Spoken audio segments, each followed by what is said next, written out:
Welcome back, everyone, for another Dre and J Death Battle!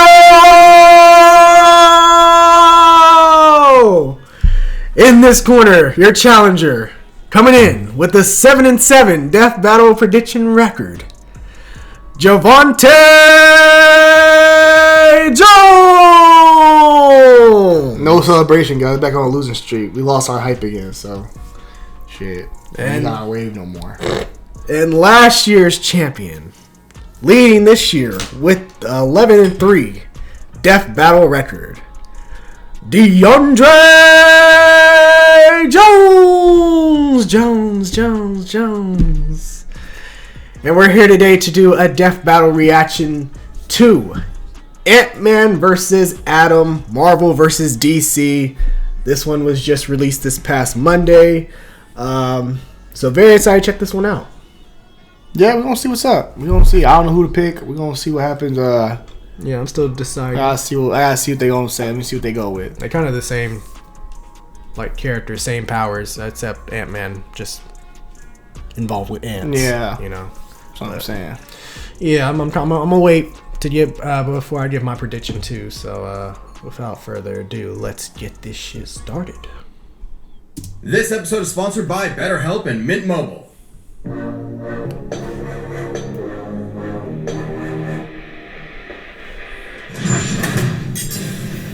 AntMan, Marvel's founding member of the Avengers. The Atom, DC's legendary mighty might. Good things come in small packages. The bigger they are, the harder they fall.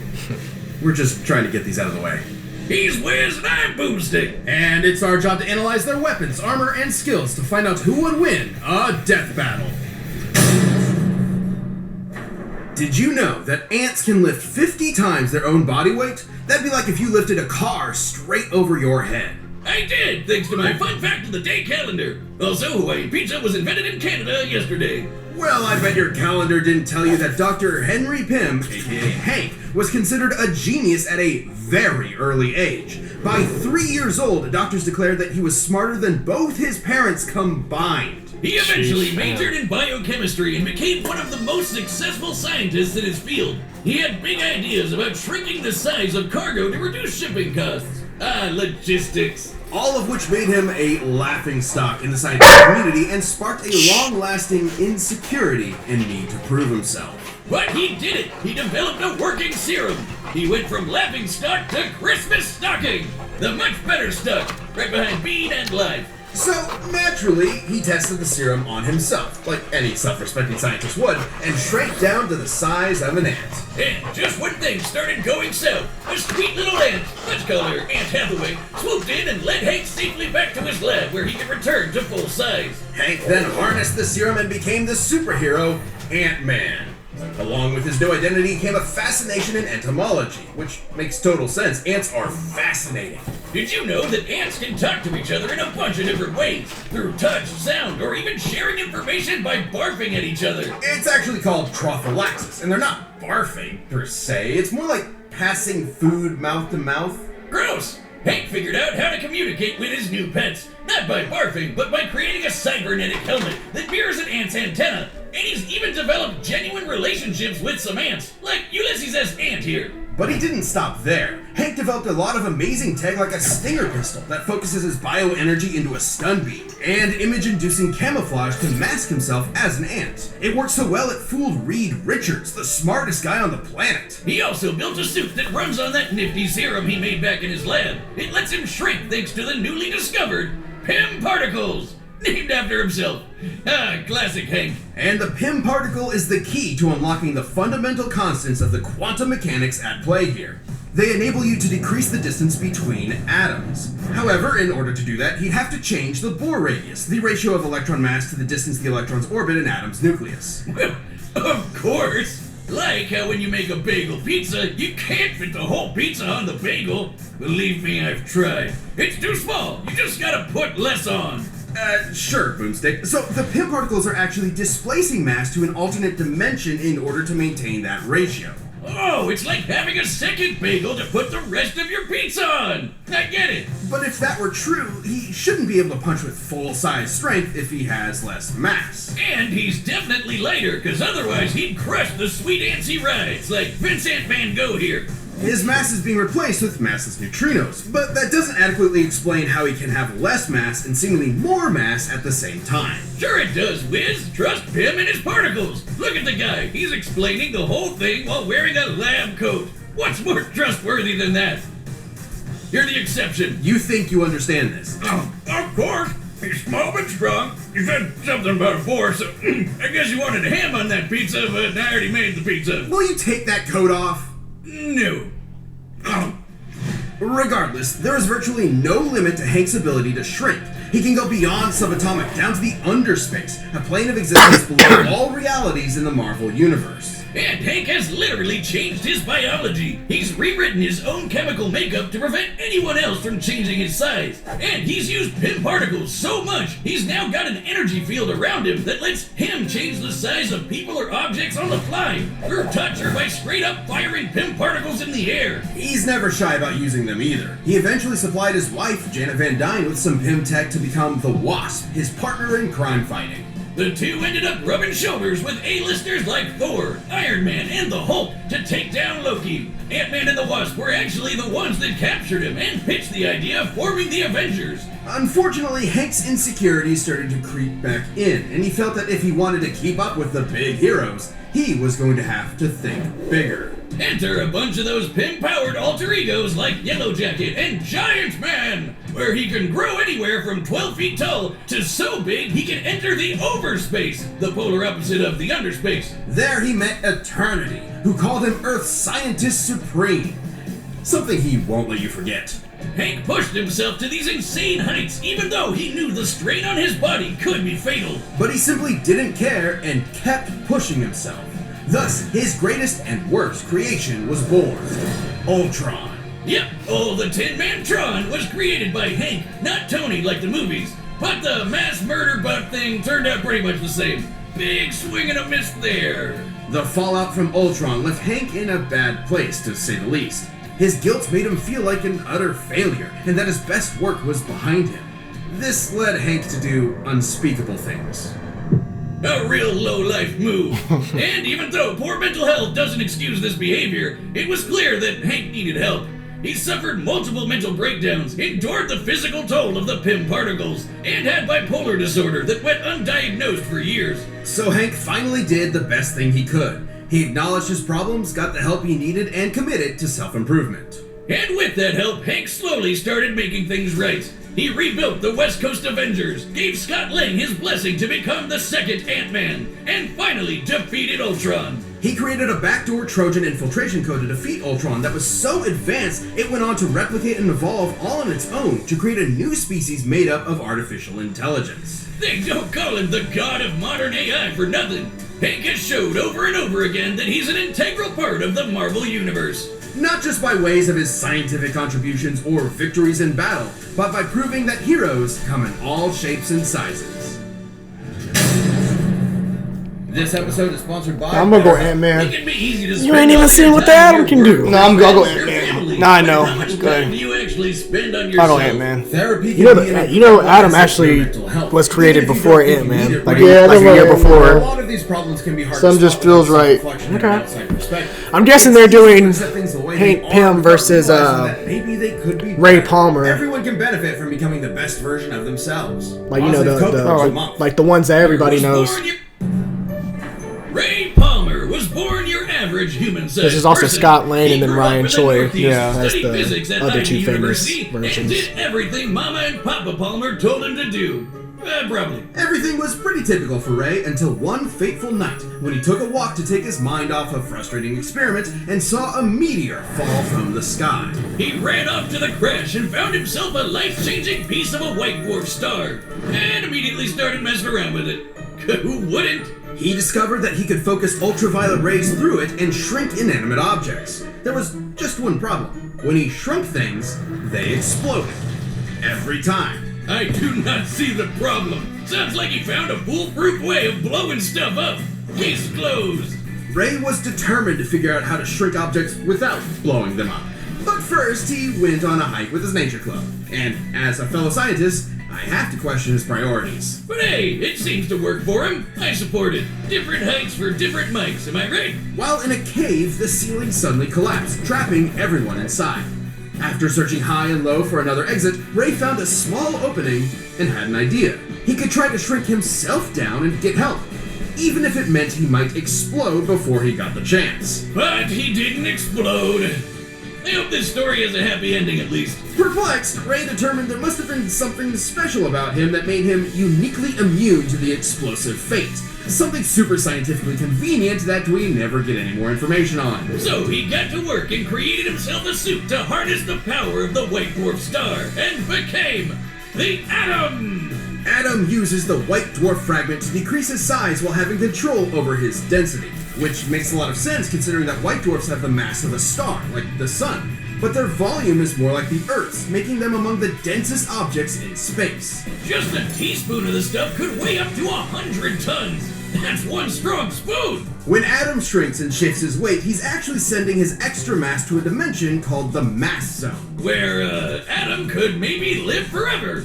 At one point, Ray's apprentice Ryan Choi was murdered by Deathstroke, but willed some of his mass to the Mass Zone and was able to survive in that dimension. So these guys can potentially cheat death, but would be stuck there without any outside help.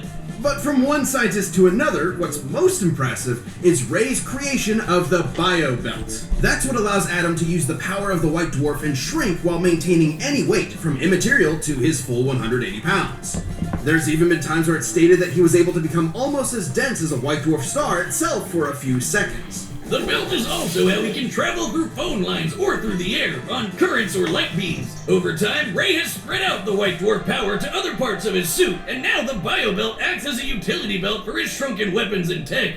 It also prevents his size or mass from being altered by any outside forces. And while he can only increase his size back to his natural 6 feet in height, his ability to shrink is near limitless. He can travel between subatomic space to the microverse, the foundation of all reality in the DC universe, where atoms become the size of planets. Typically, he can increase back to his normal size with such force he can smash through diamonds. So if Atom increases his size too much while still within the microverse, he could blow up the entire fabric of reality from the inside out.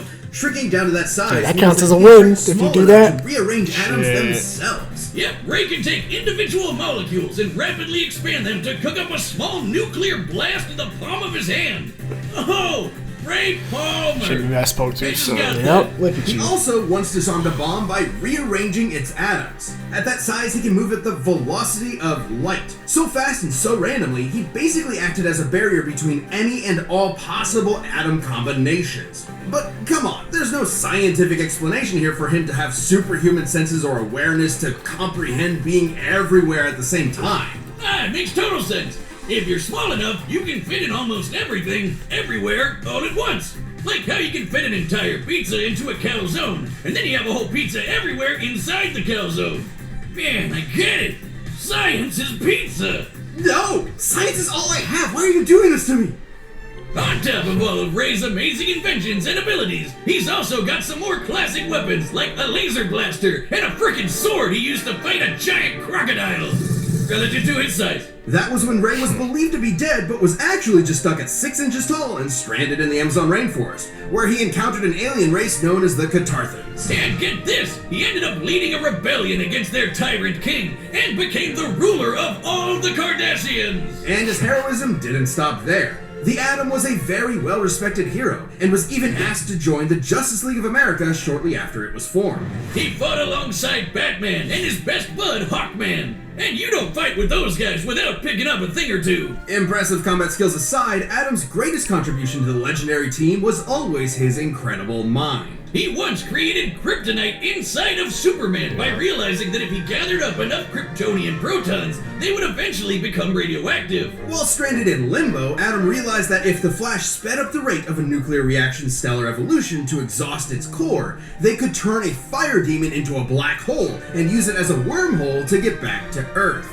He's a brilliant, hard-working, and determined scientist that never stops working on a problem until he's found a solution. I mean, if I figured out how to blow stuff up as well as he did, I would have stopped right there. I'm the hero that blows stuff up. Wouldn't even need to change my name. Ray Palmer lived the dream, going from research scientist to legendary superhero. He picked up the pieces presented to him and built something greater than the sum of its parts. Who knew this tiny titan with massive brains would have just as much brawn to back it up? This episode of Death Battle is sponsored by Mint Mobile. Okay, so you're sticking with Yeah, I think Adam wins, but I'll ride with Ant-Man. I already picked him. I'll go down with the ship if that's the case. I'm gonna go with Ant-Man, but I think I'm probably gonna win. Okay. Yeah, I'm gonna go with Adam. I think Ant-Man for sure. Like the ants could be a big factor. Yeah, it just depends. I don't know. They're pretty similar for both their universe. They just Yeah. I know DC's got like more tougher heroes, so They're more I think naturally they get that little the advantage. power levels are different. Yeah, so I think naturally get that little advantage. So we'll see. Also, I like the fact that Adam has he basically has a fail-safe where like, hey, last resort, I can just blow up this fucking universe and kill you with it. Yeah. And that counts as a win if you ask me, if that's how this death battle goes. So Yeah, we'll see what happens. yeah. Shit. But let the battle begin! Alright, the combatants are set. We've run the data through all possibilities. It's time for a death battle! And I say again, let the battle begin! You should pick on someone your own size, relatively speaking. How did you do this?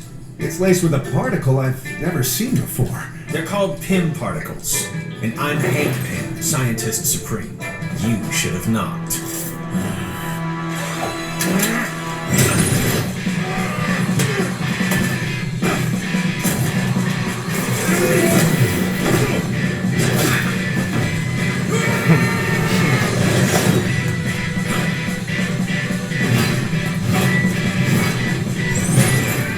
You're using pieces of a white dwarf star? That's cute. Everything we needed already existed. It's kind of like Ant-Man, how they use the train tracks, like using props and shit. Scientist Supreme!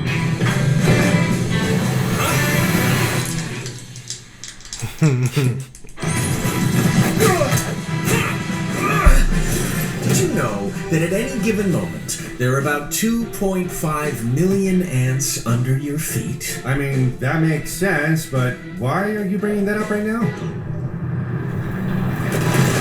Go your ants. Oh, damn.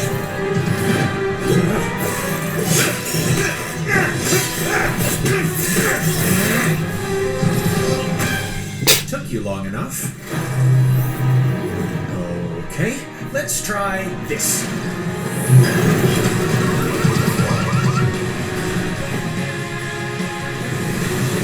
I'll hack his belt. You lay low and let me know what you find. Huh? Next try.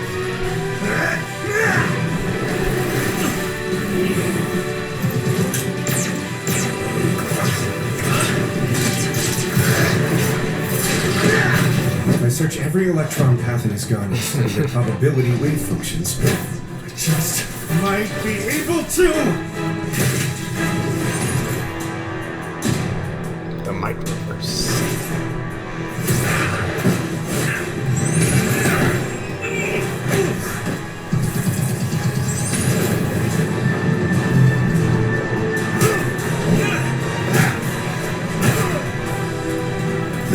What's happening? He must be reaching his limit. If we don't get out of here quick, he's gonna destroy all of reality. Now, my pets! You have your tricks and your tools, but I created something beyond the limits of human existence. I operate on a scale you can't even comprehend. Over space. Oh shit. You can't be afraid to think big. Oh shit. Damn. I'll take it. I didn't expect that. I don't know. That was a good battle. That was a good battle. I didn't know what to think. And arsenals. Yeah, I didn't expect Both it were either. able to store. I'll take my various dub, though. weapons in a shrunken state. Both were trained in jail. Hey, and they both could when you got a big obviously enough put lead each like other's me, you can abilities afford straight some well. losses. Hey, Ball was showing they can hang with these DC Adam characters, could bro. answer to the ants. Hank's bond with his They might use to say I was your guy for Legacy Ant-Man. Small I don't know. Ray just didn't have enough anti-ant tools in his bio belt. But in Adam's defense, Our heavy the fact hitters he could don't punch match with up a with fist our out heavy of all of hitters. his My heavy hitter, mass, yeah, that's like that a close up fight Superman. while small would leave Hank Batman's with considered a heavy hitter for y'all, options too. He since can get only cooked. punch with his normal human strength. Even still, Didn't all Wonder Woman Ant-Man would beat need Thor? to do is keep his Did she? distance with Yes. the help of his insect confidence and devise another I think plan Captain Marvel and can get attack, can get more than one something from Hank one. has no shortage of. For instance, Ant-Man could alter Adam's size thanks to the Pym particle field he generates. Hank would just need to stall long enough to remove or disable Adam's bio. That would've changed right there. Yeah. Enemy tech in the past. Like I said, the ants would make a big difference. That's like the difference between like. Yeah, I There's know the how general much they difference play. between those two, but Power is contained throughout its suit. Destroying the belt only meant that Ant-Man could alter Adam's size. Whereas Hank has literally rewritten his own biology to prevent outside size alteration. Hank And Pym while that guy. Adam's abilities are definitely impressive, they are limited. Yeah, and he's good. Ant-Man simply aren't, at least by comparison. Hank could always match Ray's size or just take the fight to the overspace where he would have the edge, both physically and mentally. The overspace can mess with the human mind, but we've seen that Hank can handle it. But if the Scientist Supreme is really so smart, why didn't he just immediately go up Adam's butt and blow him up from the inside? Ugh, what's wrong with you, Wiz? Aren't you a fellow man of science? This is the meanest thing you've ever done to me. Adam sized up Ant-Man, but shit in is the gruesome. end, he was the one who had to say, Uncle. The winner is Ant-Man. Dub. We respect that. We respect that. yeah, I'll take it. Thanks for watching. I'm not mad. That was a good death battle. That was a good match. Yeah, 'cause it was a very even match. You can go into it, it's like shit. You really don't know it could go either way. Yeah. So that's like one of the more. I think that's one of the more comparable ones going into him. So That's like I'm okay losing this one. Like it's not. he ain't okay losing it. Like it's just again, there was a part of me that was thinking about going with Ant-Man for the reason. That, Yeah, I said Adam, I think Adam will win. I just want Ant-Man because I'm riding with the ship. Yeah. Luckily the ship did not sink. It worked out for me. it did for once. No, not for once. Ball's looking to hold it down for me. So, excuse me. So that Captain America Black Man one, I've been whole key. Marvel been cooking, so I ain't even mad. Have they? They have been. Okay. But I did like how the fight was. Like, it took inspiration from the first Ant-Man movie, which is great. Yeah. Probably the best one in the franchise right now. With using the tools on the desk, and also, like, that's the where Adam flipped up on the gun and started running on it. Yeah. Like, same thing as Ant-Man Yeah. in the movie. Facts. Yeah, this was a dope-ass death battle. I enjoyed this one. Even though I took the L, still a good one to watch. I can afford an L at this point when you have a sizable lead on your opponent right now.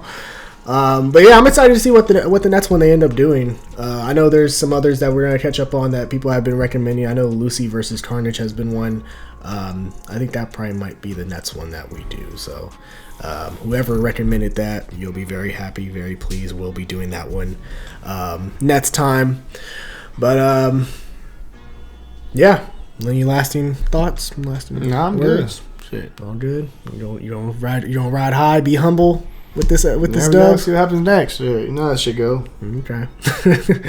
But yeah, what did you guys think of Ant-Man versus Adam, Marvel versus DC Death Battle? Do you agree with the outcome? Let us know your thoughts on it. If you enjoyed this reaction, be sure to like, share, and subscribe. I'm DeAndre, Javon, and this is Dre and Jay. Deuces. Peace.